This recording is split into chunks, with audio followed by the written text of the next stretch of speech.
Қайырлы күн достар. Бүгін біз балықтан стейк жасайтын боламыз.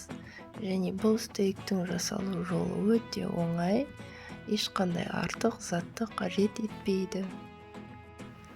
Ол үшін бізге балық, тұз, бұрыш, сұйық май және лимон қажет.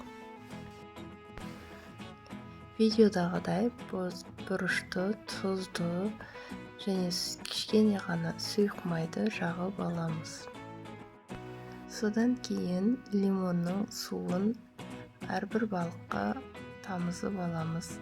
Оны да жақсылап жайып, жағып аламыз.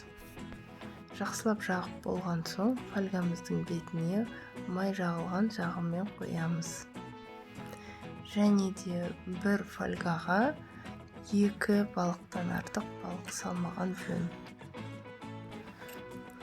Жақсылап фольгаға салғаннан кейін екінші жағына да видеодағыдай қайталап тұз, бұрыш, сұйық майымыз бен лимон соғын қайталап жағып, фольгамызды жақсылап орап, духовкаға салуға дайындаймыз.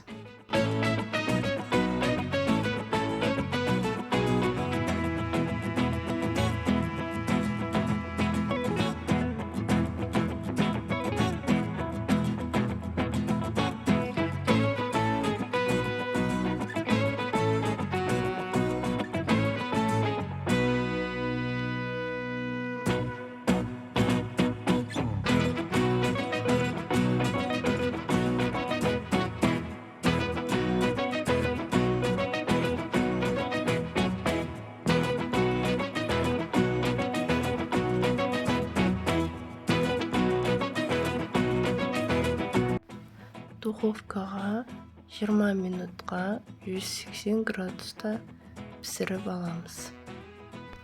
Сонымен стейктеріміз дайын. Духовкадан шығарып, қалаған гарниріңізбен ұсынсаңыз болады. Ас болсын. Каналға жазылып, қолдау білдірулеріңізді сұраймын. Рахмет.